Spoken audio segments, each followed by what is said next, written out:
एक गांव में एक दुकान थी। गांव में एक ही दुकान होने से उसका मालिक पूरे गांव को लुटता ही रहता। शहर बहुत दूर था, इसलिए मालिक अपने सामान भाव ज्यादा ही रखता था, पर गांव वालों के पास और कोई चारा नहीं था, इसलिए दुकान से सामान लेना ही पड़ता था। एक दिन एक किसान दुकान पर आया और उससे कहा कि भाई ये गुड़ कैसे दिया। मालिक बोला 500 रुपए किलो। उस पर किसान बोला ये तो बहुत ज्यादा है, शहर में तो 30 रुपए किलो मिलता है।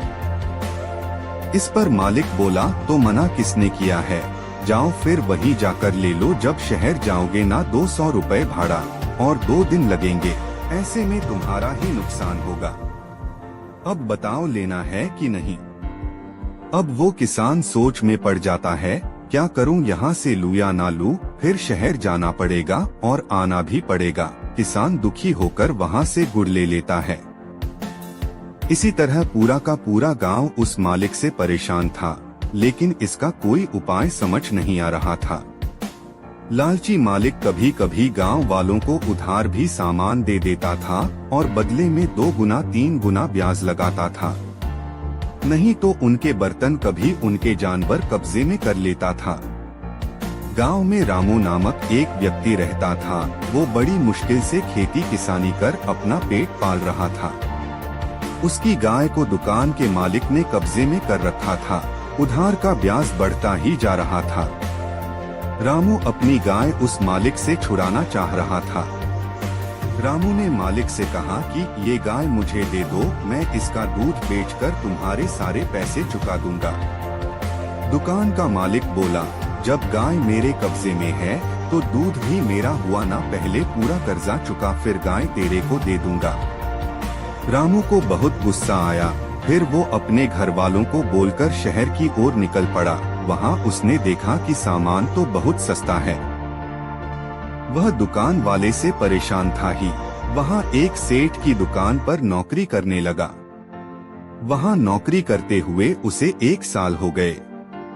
वह घर पर तो पैसे भेजता, पर उसे दुकान की भी पूरी जानकारी हो गई कि कितने सामान लाता है, कितने में बेचता है।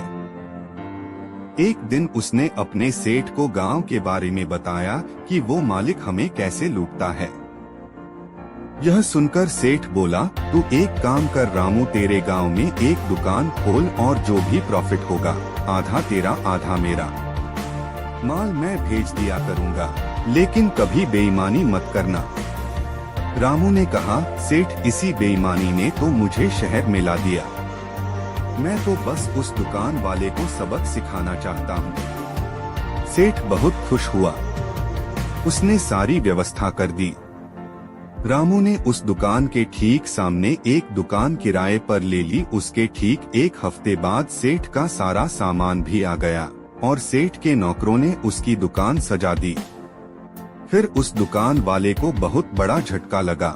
वह एकदम से रामू के पास आ गया और उसने बोला, क्यों बे, ये दुकान खोलने के लिए तेरे पास पैसा कहाँ से आया और मेरा कर्जा कब तक चुकाएगा? देख ले भाई, नहीं तो ब्याज इतना बढ़ जाएगा कि ये दुकान भी मेरी हो जाएगी।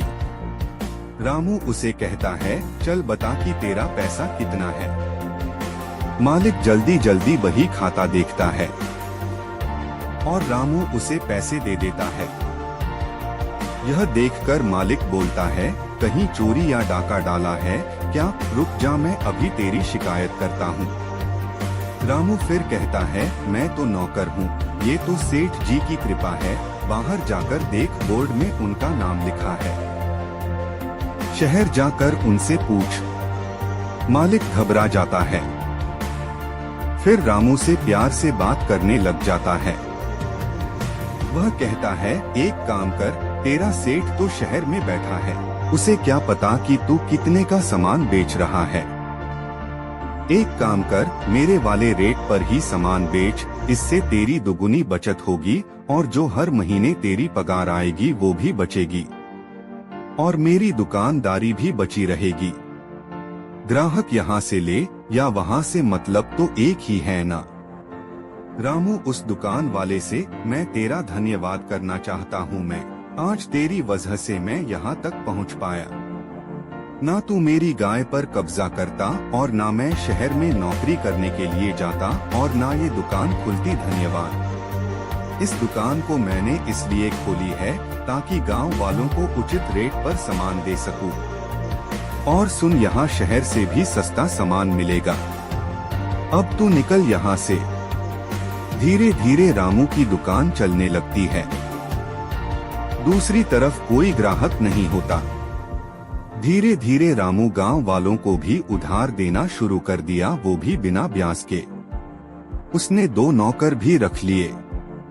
महीने के आखिर में वो शहर जाता और अपने सेठ को हिसाब दे देता और अपना हिस्सा लेकर चला आता। फिर उसने दूसरे गांव में भी दुकान खोलना शुरू कर दिया। इधर मालिक ने भी सामान का रेट कम दिया था, पर उसके व्यवहार के कारण कोई उससे खरीदारी नहीं करता।